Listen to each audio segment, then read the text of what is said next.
I turned my key in the front door of the Toronto townhouse I'd bought for my daughter 15 years ago, my heart racing with excitement. But before I could call out her name, I heard a man's voice slice through the silence like a knife. If that kitchen isn't spotless in 10 minutes, you'll spend the night in the basement again. I froze in the doorway. Through the hall, I saw my Emma on her hands and knees scrubbing tile grout with a toothbrush, wearing a stained gray uniform with Thornton Estate staff embroidered across the back. My daughter, my brilliant, confident Emma who'd graduated top of her class from the University of Toronto. Reduced to this.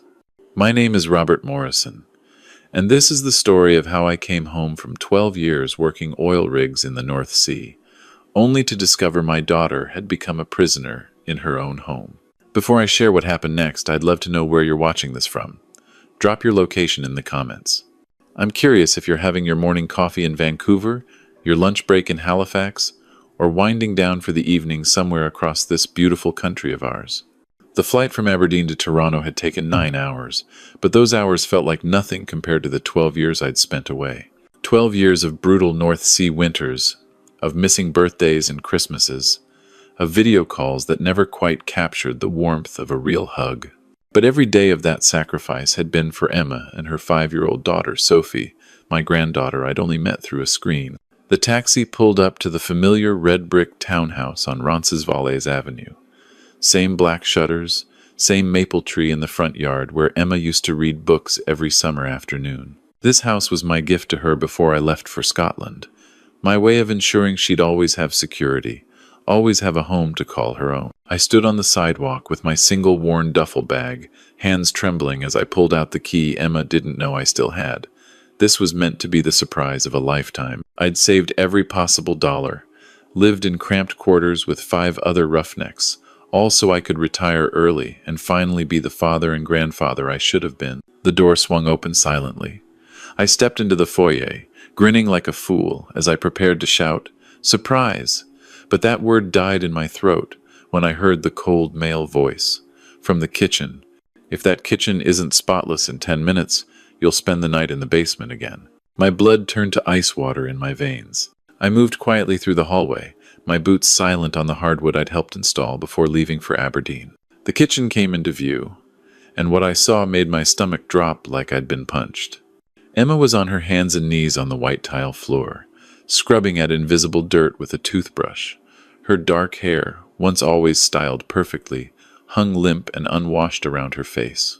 She wore a gray housekeeping uniform that was 2 sizes too large, the words Thornton Estate staff embroidered in gold thread across the back like she was branded property.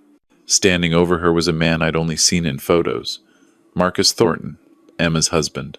In the wedding pictures she'd sent me 3 years ago, he'd looked kind, successful in his tailored suit. The man before me now was unrecognizable. His face was twisted in disgust as he watched my daughter scrub. "Pathetic," he spat. "My mother was right about you. Common trash pretending to be something you're not." Emma's hands shook as she worked, but she didn't respond. Didn't defend herself. That's when I noticed the bruises. Dark purple marks circling her wrists like handcuffs. A yellow-green shadow along her jaw, partially hidden by her hair. My vision went red. "Emma," I said, my voice coming out strangled. They both spun around. Marcus's expression of cruel satisfaction transformed instantly into a broad smile, like flipping a switch. He strode toward me with his hand extended, every inch the charming son-in-law from the photographs. "Robert, what an incredible surprise." His voice was warm, welcoming. "Emma, look who's here! Your father's come home!" Emma scrambled to her feet, yanking off the degrading uniform shirt to reveal a plain t-shirt underneath. She shoved the gray shirt behind the refrigerator with frantic movements, her eyes darting between Marcus and me like a trapped animal. "Dad," she said, forcing a smile that made my heart break, "I didn't know you were coming." Before I could respond, a small figure appeared in the kitchen doorway. Sophie, 5 years old, with Emma's dark curls and eyes that were studying me with cautious curiosity. "Mommy," she whispered, "who is that man?" The words hit me like a sledgehammer to the chest. Despite our video calls, despite the birthday cards I'd sent with money tucked inside, I was still essentially a stranger to my own granddaughter. I crouched down to her level, my knees protesting after the long flight. "Hey there, sweetheart. I'm your Grandpa Robert. I've been working far away, but I'm here now. I've been looking forward to meeting you in person for so long." Sophie buried her face against Emma's leg, overwhelmed. Emma placed a protective hand on her daughter's head, and that's when I saw it clearly. The bruise on her jaw, the way she held her left arm stiffly, like her ribs hurt.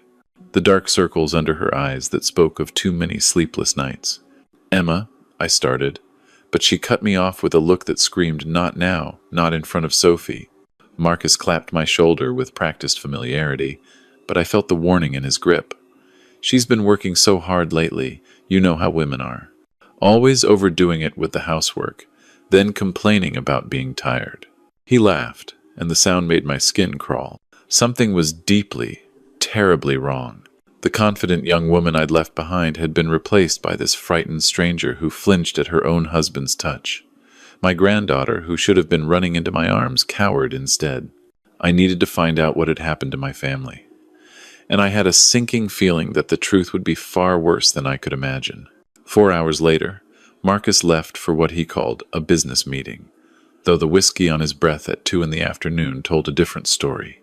The moment his BMW pulled out of the driveway, the entire house seemed to exhale. Sophie was down for her nap, and Emma sat at the kitchen table staring at her hands like they belonged to someone else. In the afternoon, light streaming through the window, the extent of her injuries became impossible to ignore. Not just the obvious bruises, but the way she held herself. Smaller, diminished, like she was trying to take up as little space as possible. "Emma," I said gently, pulling up a chair beside her, "tell me about those bruises, and don't say you're clumsy. I taught you how to skate when you were 4 years old. You were the most coordinated kid I ever knew." Her facade cracked. She wrapped her arms around herself protectively, and I noticed the burn marks on her forearms. Circular, deliberate, cigarette burns. "Dad, I messed everything up." Her voice broke. "After Sophie was born, I got really sick. Postpartum depression, the doctor called it. I couldn't get out of bed some days, couldn't take care of Sophie. I was terrified I'd hurt her by accident because I couldn't think straight." She wiped her nose with the back of her hand. "Marcus's family said they'd help. They moved in temporarily to take care of Sophie while I recovered. I was on so much medication, Dad. Antidepressants, anti-anxiety pills, sleeping pills because I couldn't rest.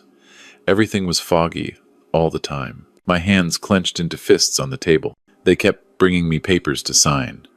Insurance forms, they said.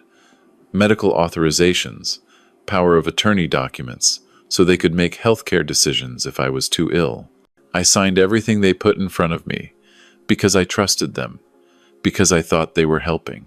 She looked around the kitchen that should have been hers, tears streaming down her face.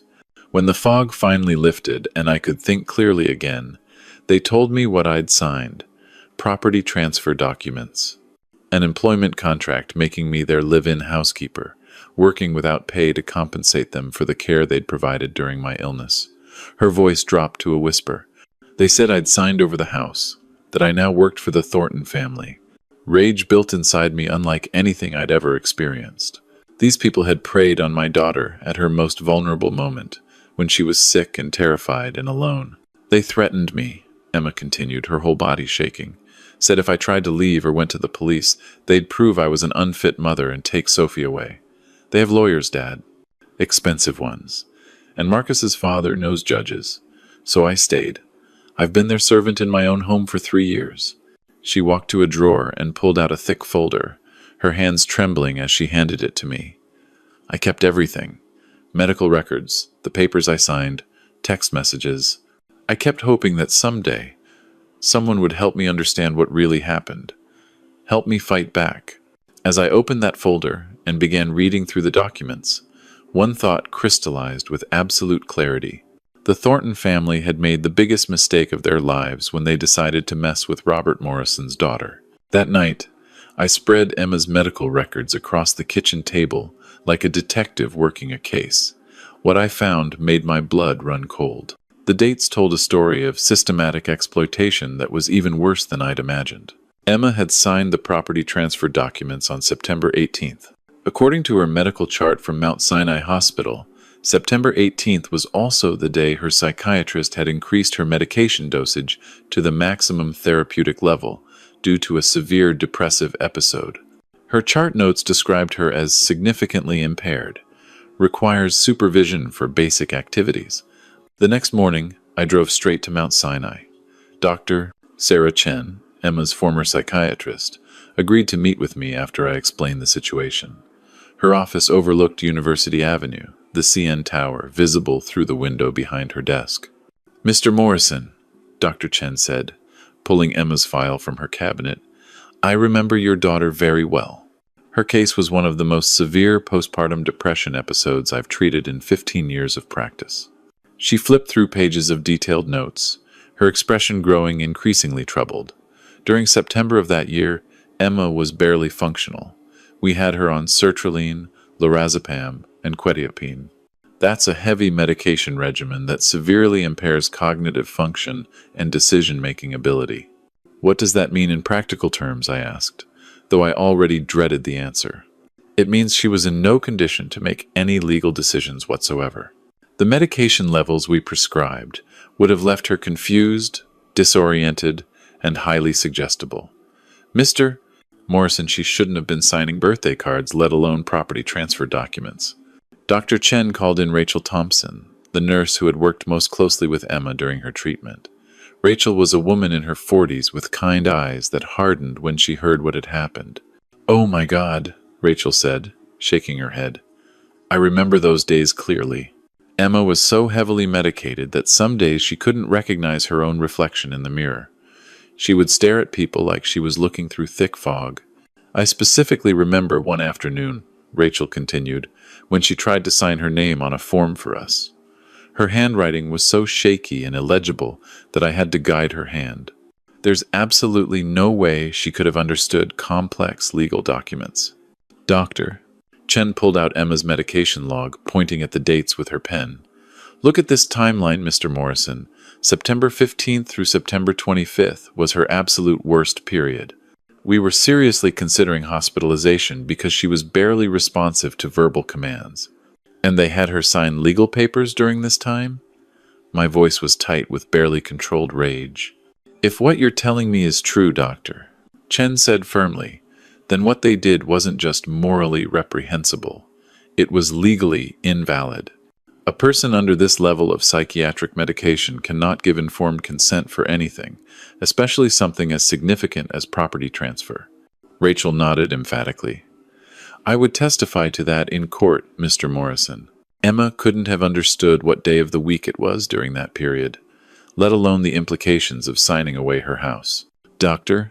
Chen printed out a comprehensive summary of Emma's treatment during that period and handed it to me. "Mr. Morrison, those signatures are legally worthless. No court in this country would uphold contracts signed by someone in Emma's condition. What the Thornton family did constitutes elder abuse and exploitation of a vulnerable person under Canadian law." As I left the hospital with that medical summary in my hands, I felt something I hadn't experienced in years. Hope. Real, genuine hope. For the first time since I'd walked through that front door, I knew we had a real chance to fight back. The Thornton family thought they were clever, preying on a sick woman, but they just handed me the ammunition I needed to destroy them. Armed with Dr. Chen's medical summary, I knew we needed legal help, professional help. A quick internet search led me to the law offices of Catherine Walsh and Associates, specialists in elder abuse and exploitation cases. Catherine had a reputation for taking down powerful families who preyed on vulnerable people. Her office occupied the 20th floor of a glass tower on Bay Street, with panoramic views of Lake Ontario. Catherine herself was a woman in her mid-50s, with silver hair cut in a sharp bob and eyes that missed absolutely nothing. "Mr. Morrison," she said, gesturing to a leather chair across from her desk, "tell me about your daughter's situation. Don't leave out any details, no matter how small they might seem." I laid out everything.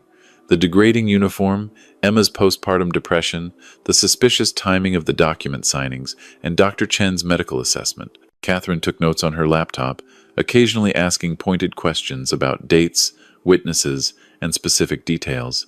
When I finished, she leaned back in her chair, her fingers steepled under her chin. Mr. Morrison, this is textbook exploitation of a vulnerable person. What the Thornton family did isn't just morally despicable. It's a criminal offense under Canadian law. She pulled up Emma's medical records on her screen, cross-referencing them with photocopies of the property transfer documents I'd brought. Look at this timeline. Your daughter signed away a $600,000 property while she was so heavily medicated she couldn't recognize her own face. Any first-year law student could get these contracts voided. But here's what makes this case special, Catherine continued, her voice taking on a predatory edge. The Thornton family didn't just commit fraud, they created a pattern of ongoing abuse. Forcing Emma to wear that uniform, making her work as an unpaid servant, threatening to take away her child. That's human trafficking, Mr. Morrison. That's forcible confinement. Those are federal offenses. My heart pounded, as the full scope of what had happened to Emma became clear. What can we do about it? We're not just getting your daughter's house back, Catherine said firmly. We're sending the Thornton family to federal prison. But we need to be strategic about this. She pulled up a new document on her screen and began outlining our plan. Step 1. We give them 48 hours to voluntarily return the property and pay damages. Sometimes families get scared and settle when they realize they're caught. Step 2. If they refuse, we file both civil and criminal complaints simultaneously. Civil suit to recover the house and damages. Criminal referral to the RCMP for human trafficking and exploitation charges. Step 3. We contact the Toronto Star. Public pressure can be incredibly effective, especially against families who care about their social standing in the Toronto business community. And step 4? I asked. Catherine smiled, and it wasn't a pleasant expression. Step 4 is when we destroy them completely. Asset forfeiture, prison sentences, and civil judgments that will bankrupt them for generations. She stood and extended her hand. Mr. Morrison, I've been practicing law for 25 years, and I've never seen a case with stronger evidence. The Thornton family picked the wrong victim when they targeted your daughter. What do we do first? I asked, shaking her hand. Tomorrow morning, you and I are going to pay them a visit at their Rosedale mansion. We'll give them a chance to surrender peacefully. If they're smart, they'll take it. Her eyes glittered with anticipation. If they're not, well, we'll teach them what happens when you mess with Robert Morrison's family. Walking out of that office, I felt more powerful than I had in years. The Thornton family was about to discover that their biggest mistake wasn't just exploiting my daughter. It was doing it while her father was still alive and ready to fight back. The next morning, Catherine and I drove through the tree-lined streets of Rosedale, one of Toronto's most exclusive neighborhoods. The Thornton mansion loomed before us, a massive limestone structure with towering columns, displaying wealth built on the suffering of others. A uniformed butler led us through marble hallways lined with oil paintings. Everything about this place screamed old money and privilege.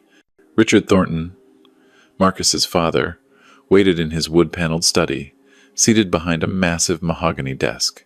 He was 70-something, with silver hair and the soft features of someone who'd never worked a real day in his life. Mr. Morrison, he said without rising, his voice dripping with condescension. I understand you have concerns about your daughter's living arrangements. Living arrangements? I said, my rage barely controlled. You mean enslaving her in her own home? Richard laughed, a cold sound that made my hands ball into fists. You're nobody, Morrison. My family has been part of Toronto's business elite for 4 generations.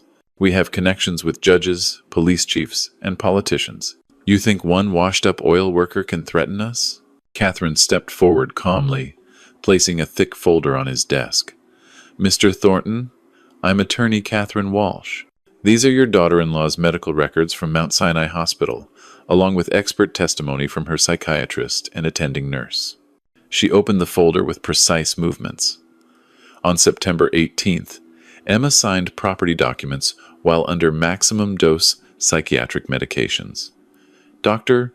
Sarah Chen states that Emma was so heavily medicated she couldn't recognize her own reflection. She was in no condition to sign anything. Richard barely glanced at the documents. Emma signed voluntarily. We have witnesses. You exploited my daughter's mental illness, I leaned forward. That's a federal crime, Thornton. Human trafficking, exploitation of a vulnerable person, fraud. The RCMP will have a field day with this. Something flickered in Richard's eyes. Uncertainty. He picked up the medical records, his confident facade cracking as he read Dr. Chen's detailed assessment. This is ridiculous, he blustered, but his voice lacked conviction. Emma needed help. We provided it.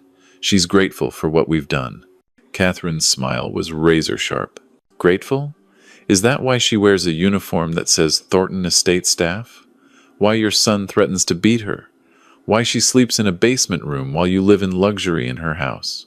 Richard's face flushed red. How dare you come into my home making these accusations? I'll have you disbarred for harassment. Please do try, Catherine said smoothly. I'd love to explain to the Law Society of Ontario how your family held a mentally ill woman as an unpaid servant for 3 years. The media coverage alone would be fascinating. Marcus burst through the study door, his face twisted with rage. Dad, why are we even talking to these people? Let me handle this the way we handle all our problems. Catherine didn't flinch at the implied threat. Mr. Thornton, you have 48 hours to return Emma's property and pay $1 million in damages. If you refuse, we file civil and criminal complaints with the Ontario Superior Court and the RCMP. Richard stood slowly, hands shaking with fury. You just declared war on the wrong family, Morrison. We will destroy you and that pathetic daughter of yours. You already tried, I said, standing to face him. But you made one crucial mistake. You left me alive to fight back. As we walked out, Catherine squeezed my arm.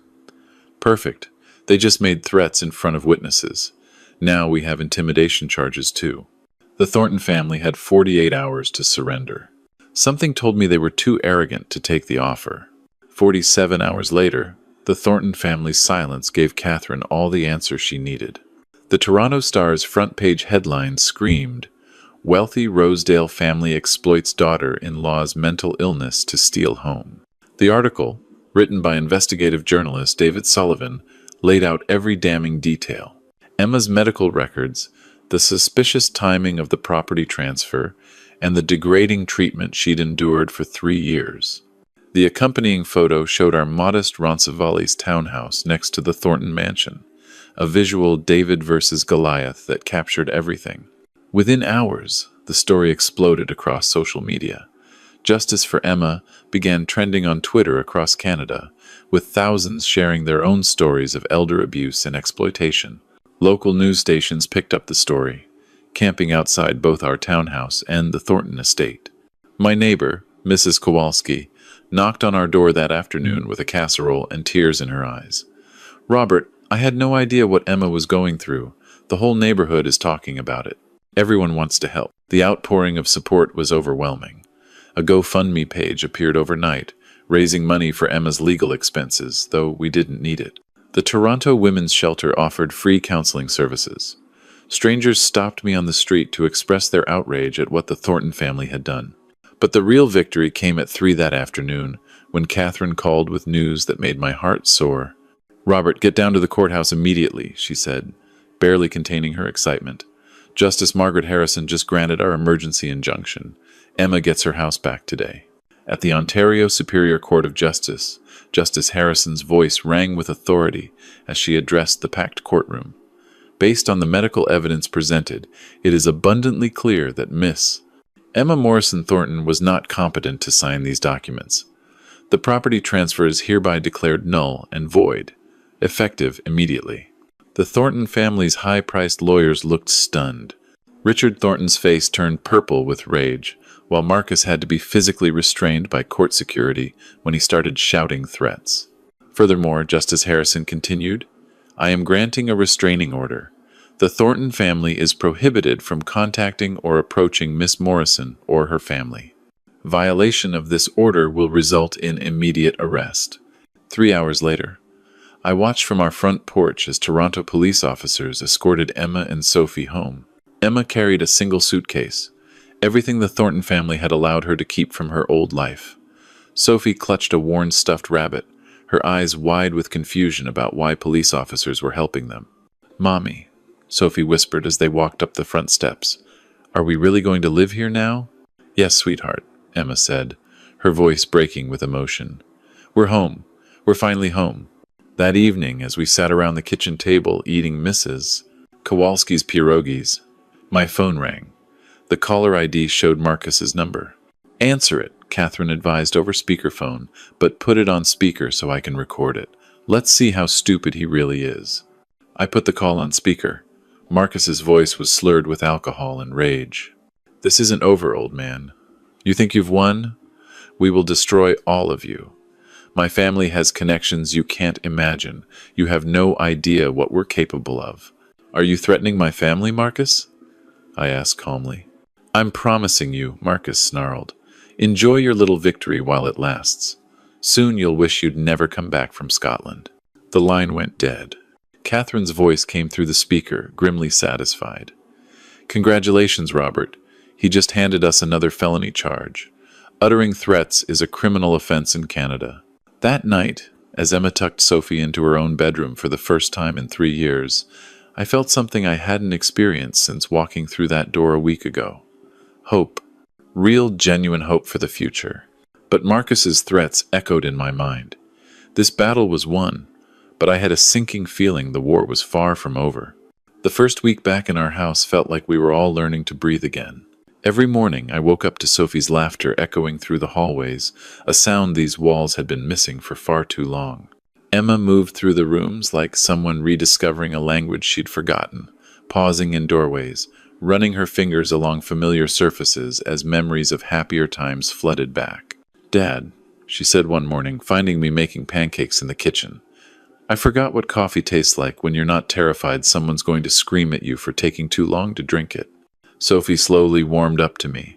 Her shyness melted as she realized I wasn't leaving again.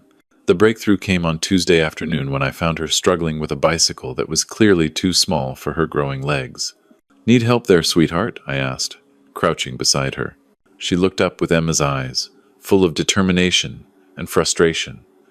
"I want to ride like the big kids at the park, but my bike is too baby." That afternoon we went to Canadian Tire and bought a bright purple bicycle with training wheels and streamers on the handlebars. Watching Sophie's face light up as she pedaled around our driveway was worth every sleepless night I'd spent on those North Sea oil rigs. I threw myself into fixing the neglected house. Loose floorboards, leaky faucets, peeling paint. Small projects that kept my hands busy while I watched my family heal. Emma surprised me by joining in. Together, we repainted Sophie's bedroom, a soft lavender, hung new curtains, and planted tulip bulbs in the front garden for next spring. "Remember when you taught me to use a drill?" Emma asked one evening as we assembled Sophie's new bookshelf.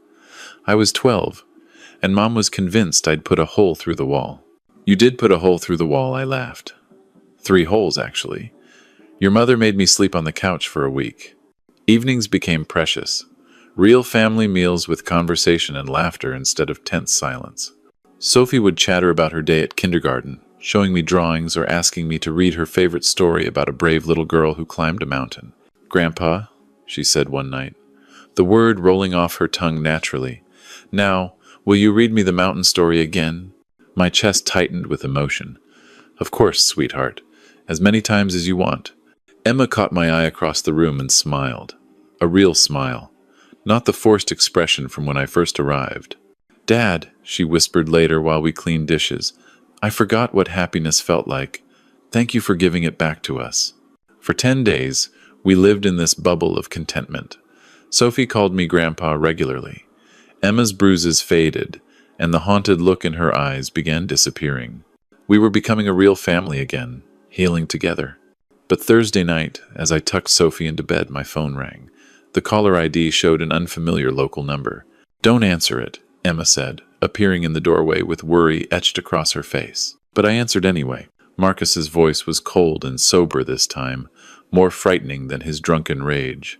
"Enjoying your little family reunion, old man? Don't get too comfortable. Some storms you can't see coming until they're right on top of you." The line went dead, leaving me staring at the phone while Sophie asked, "Grandpa, who was that? You look scared." I forced a smile and kissed her forehead. "Nobody important, sweetheart, just a wrong number." But as I turned off her bedroom light, I couldn't shake the feeling that our peaceful days were numbered. 2 nights later, a violent thunderstorm rolled across Toronto, rattling our windows and sending sheets of rain against the house. I was lying in bed listening to the wind howl when I heard something that didn't belong to the storm. Footsteps on our front porch. Slow, deliberate, purposeful. I slipped out of bed and peered through the bedroom curtains. Lightning illuminated a figure moving around the perimeter of our house, carrying what looked like a jerry can. The acrid smell of gasoline began seeping through the walls, burning my nostrils. Marcus had come to make good on his promise. I grabbed my phone and dialed 911 as I ran down the hallway. "There's someone with gasoline trying to burn down my house on Roncesvalles Avenue," I whispered urgently to the dispatcher. "Please, hurry." "Sir, we're dispatching units immediately. Get your family out of the house now." But before I could reach Emma's room, I heard the whoosh of flames igniting outside. Orange light flickered through the living room windows as fire raced around the foundation of our townhouse. Marcus's voice rose above the storm, screaming like a man who'd lost his mind. "You destroyed my family. Now I'll destroy yours. Burn it all down." I burst into Emma's bedroom, shaking her awake. "Emma, we have to go now. The house is on fire." She bolted upright, instantly alert. "Sophie?" We ran to Sophie's room together. She was already awake, sitting up in bed crying as smoke began seeping under her door. The hallway was filling with thick black smoke that burned our lungs and stung our eyes. "Mommy, I'm scared," Sophie sobbed as Emma scooped her up. "I know, baby. Grandpa's gonna get us out of here." The front door was blocked by flames, so I led them toward the back of the house. But as we reached the kitchen, Marcus appeared at the sliding glass door, his face twisted with rage and illuminated by the fire he'd set. He was holding a crowbar, his eyes wild and unfocused. "Nobody leaves," he screamed, smashing the glass. "If I can't have my perfect life, nobody gets to have theirs." I pushed Emma and Sophie behind me, grabbing a kitchen knife from the counter. "Emma, take Sophie and get out through the dining room window. Go now." "I'm not leaving you," Emma cried. "Go," I roared. "Protect Sophie." Marcus swung the crowbar at my head, but rage had made him sloppy. I ducked under the wild swing and tackled him around the waist, sending us both crashing into the kitchen cabinets. The knife skittered across the floor as we grappled, smoke filling the room around us. "You want to hurt my family?" I gasped, fighting for leverage as smoke choked my lungs. "You'll have to go through me first." Marcus was younger, but I had 12 years of hard physical labor and 40 years of suppressed fury driving me. Every missed birthday, every Christmas I'd spent alone on an oil rig, every tear Emma had shed, it all poured into my fists as we fought. The sound of sirens cut through the storm just as I managed to pin Marcus to the floor, my knee on his back. Through the broken sliding door, I could see flashing red and blue lights as fire trucks and police cars flooded our street. "Toronto police! Everyone out of the house now!" I dragged the semi-conscious Marcus toward the back door. As firefighters burst through the front entrance, their hoses already spraying water on the flames, consuming our home. Outside in the rain, I found Emma and Sophie huddled together on Mrs. Kowalski's lawn, both safe but shaking with terror and shock. Sophie broke free and ran to me the moment she saw me emerge from the smoke. "Grandpa, I thought you were gone." I dropped to my knees and pulled both of them into my arms as paramedics rushed over to check us for smoke inhalation. Police officers were handcuffing Marcus, reading him his rights as he struggled weakly. Our townhouse was damaged, black scorch marks climbing the exterior walls, but still standing.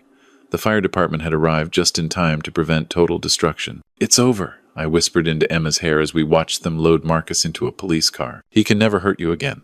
6 months later, I sat in the Ontario Superior Court of Justice, watching Justice Margaret Harrison deliver the final chapter of our story. The courtroom was packed with supporters who had followed our case from the beginning, people who believed that justice mattered. Marcus sat at the defendant's table in an orange jumpsuit, his arrogance replaced by the hollow stare of a broken man facing the consequences of his actions. "Mr.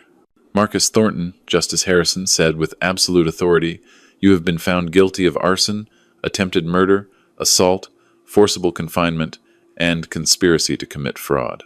I hereby sentence you to 14 years in federal prison without parole." The gavel came down with satisfying finality. Marcus didn't flinch as bailiffs led him away in shackles. 2 weeks earlier, Richard Thornton had been sentenced to 10 years for exploitation of a vulnerable person, fraud, conspiracy, and attempting to obstruct justice. The Thornton business empire had crumbled overnight. Assets frozen, properties seized, their name now synonymous with shame in Toronto's business community. The court-ordered restitution was substantial. The Thornton family was ordered to pay $2.5 million in damages. Compensation for the stolen house, Emma's unpaid labor, emotional trauma, Sophie's suffering, and fire damage. Their Rosedale mansion, cars, and business assets were liquidated to pay what they owed us. Catherine squeezed my hand. "It's over, Robert. They can never hurt anyone again."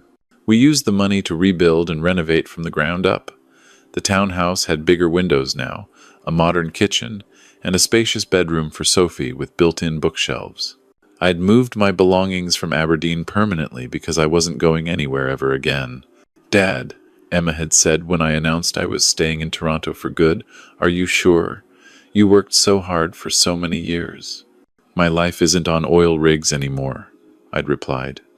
"My life is wherever my family is." The best addition was Sophie's backyard play structure with a swing set, slide, and sandbox. Every evening after dinner, I'd push her on the swings while Emma tended her growing flower garden. "Higher, Grandpa!" Sophie would squeal, her laughter echoing across the neighborhood. At 6 years old, Sophie had grown into a confident, joyful child who knew she was loved and protected. She called me Grandpa like it was the most natural thing in the world, and insisted I read her the mountain story every single night. Emma had blossomed too. The haunted look was completely gone, replaced by the spark of the strong woman I had raised. She'd started taking online courses in social work, working toward a degree. "I want to help other women who've been through what I experienced," she told me one evening. "Show them there's always hope, that they're not alone, that someone will fight for them." This evening, as I pushed Sophie on her swing, Emma came out carrying 3 glasses of lemonade. She sat on the porch steps watching us with a radiant smile, the kind of smile I hadn't seen since before I left for Scotland all those years ago. "Grandpa," Sophie said, slowing her swing to look at me seriously, "will you live with us forever and always?" I caught the swing and knelt to her level, looking into those brown eyes so much like her mother's. "Forever and always, sweetheart. Wild horses couldn't drag me away." "Dad," Emma called from the porch, her voice thick with emotion. "Thank you for saving us. Thank you for never giving up. Thank you for coming home." As the sun set over Toronto and Sophie ran off to chase fireflies in the garden, I realized that this moment, this perfect ordinary evening with my family, was worth more than all those years in Scotland, worth more than any amount of money. Looking back on this journey, I realized how close I came to losing everything that truly mattered. For 12 years, I chased financial security while my daughter suffered in silence, unable to reach out for help. Don't make my mistake. Don't let career ambitions blind you to your family's pain. This true story taught me that sometimes God has a way of bringing us home exactly when we're needed most. I believe there was divine intervention in my timing, walking through that door the very day I could still make a difference. The good Lord guided me back to Toronto at precisely the right moment, just as He guides all of us through our darkest hours. The Thornton family thought they could exploit a vulnerable woman without consequences. But they forgot that justice, though sometimes slow, is always inevitable. They forgot that a father's love is a force stronger than money, or power, or connections. Emma's strength during those 3 terrible years showed me that the human spirit can endure unimaginable hardship. Her courage in keeping those medical records, in holding on to hope when everything seemed hopeless, that's what saved us in the end. If you're working far from home tonight, remember that no amount of money can replace the moments you miss with your children and grandchildren. Success means nothing if your family is suffering while you're away. This true story could have ended very differently if I had arrived even a few weeks later. The greatest blessing wasn't the court victory or the restored house, or even the compensation money. The greatest blessing was Sophie calling me Grandpa with genuine love in her voice, was seeing Emma smile again, was knowing I'd been there when my family needed me most. That's why I share this story, to inspire other fathers and grandfathers to prioritize what truly matters. Don't wait for a crisis to bring you home. Don't assume your loved ones are okay just because they don't complain. And never underestimate the power of a parent's love to move mountains when their child needs them. This true story changed all our lives forever. Emma found her strength again. Sophie learned she was protected and loved, and I discovered that home isn't a place or a house or even a city. Home is the people who love you unconditionally, who fight for you, who refuse to give up on you no matter what. If this story touched your heart, please share your own family experiences in the comments below. Where in Canada are you watching this from? Have you ever had to fight for someone you love? Your story might be exactly what someone else needs to hear today. Don't forget to like this video and subscribe to Shattered Vengeance for more true stories about family, justice, and the unbreakable bonds that hold us together, even in our darkest moments. Because sometimes the most powerful stories are the ones that remind us we're not alone in our struggles. And remember, it's never too late to fight for the people you love. It's never too late to come home. It's never too late to be the person your family needs you to be. Thank you for listening to our story. May you never need to walk this path, but if you do, may you find the courage to fight back just like we did.